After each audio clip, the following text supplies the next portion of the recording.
Hi అండి, welcome to our channel ధన్య తేజ్. మనం ఈరోజు మామిడికాయతో పచ్చడి తయారు చేసేద్దాం. ఈ చట్నీని ఒక్కసారి చేశారంటే మామిడికాయ తెచ్చిన ప్రతిసారి ఇదే విధంగా చేయాలని అంత టేస్టీగా ఉంటుంది. దీనికోసం ముందుగా కడాయిని పెట్టి 2 మామిడికాయలను శుభ్రంగా కడిగి ఈ విధంగా ముక్కలుగా కట్ చేసుకుని వేసుకోవాలి. ముట్టితో పాటు వేసుకోవాలి. ముక్కలు మునిగేంత వరకు నీరు వేసి కొద్దిగా ఉప్పు వేసి ఈ విధంగా ముక్కలు మెత్తగా ఉడికేంత వరకు ఉడికించుకోవాలి. స్ట్రెయిన్ చేసి పక్కన ఉంచుకోవాలి. కడాయి పెట్టి కడాయిలో 2 టేబుల్ స్పూన్ల ఆయిల్ వేసి వడిం వేస్తున్నాను. మీరు వడిం లేకపోతే స్కిప్ చేసేయచ్చు. 1/2 టీ స్పూన్ ఆవాలు, 1 టీ స్పూన్ జీలకర్ర వేసుకోవాలి. ఆవాలు చిటపటమనేంత వరకు 1 నిమిషం పాటు వేయించుకోవాలి. కచ్చాపచ్చాగా దంచిన వెల్లుల్లి, 2 రెబ్బల కరివేపాకు, 2 మీడియం సైజు ఉల్లిపాయల తరుగు వేసుకొని ఉల్లిపాయ లైట్గా కలర్ చేంజ్ అయ్యేంత వరకు వేయించుకోవాలి.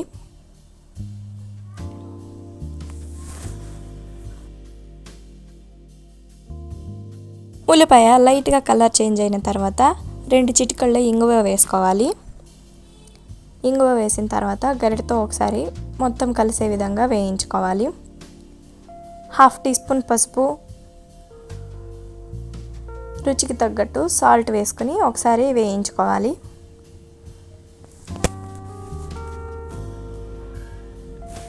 మనం ముందుగా ఉడికించి స్ట్రెయిన్ చేసుకున్న మామిడికాయ ముక్కలను వేసుకోవాలి. మామిడికాయ స్ట్రెయిన్ చేసిన వాటర్ని పడేయాల్సిన అవసరం లేదండి. ఆ వాటర్తో పోపు వేసి రసం పెడితే చాలా టేస్టీగా ఉంటుంది. మనం వేసిన మామిడికాయ ముక్కలు ఉల్లిపాయల్లో కలిసే విధంగా గరిటెతో కలుపుకోవాలి.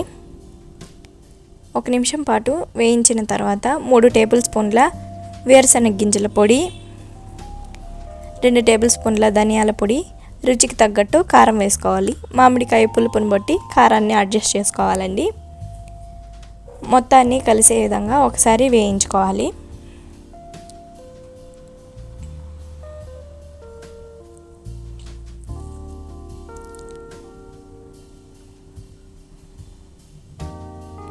మనం వేసినవన్నీ మామిడికాయకు బాగా పట్టడం కోసం మనం ముందుగా స్ట్రెయిన్ చేసిన వాటర్ని 2-3 టేబుల్ స్పూన్ల వాటర్ని మామిడికాయలో వేసుకోవాలి.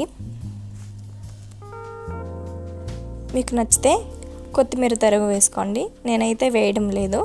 అంతే అండి, మామిడికాయ పచ్చడి రెడీ అయిపోయింది. చాలా టేస్టీగా ఉంటుంది. రైస్లోకైనా, చపాతీలోకైనా, దోశలోకైనా, ముద్దకైనా చాలా బాగుంటుంది. మీరు కూడా ట్రై చేసి ఈ రెసిపీ మీకు ఎలా వచ్చిందో, ఈ రెసిపీ మీకు నచ్చిందా లేదా కామెంట్ చేసేయండి. మామిడికాయ అంటే ఇష్టపడే మీ ఫ్రెండ్స్ అండ్ ఫ్యామిలీకి ఈ వీడియోని షేర్ చేసేయండి. మరిన్ని ఇలాంటి డిఫరెంట్ స్టైల్ రెసిపీస్ కోసం నా ఛానల్ని సబ్స్క్రైబ్ చేసేయండి. మామిడికాయతో రసం కూడా చేశాను. వీడియో మన ఛానల్లో ఉంది. వెళ్ళి చూసి తయారు చేసి ఎంజాయ్ చేసేయండి. Thank you for watching.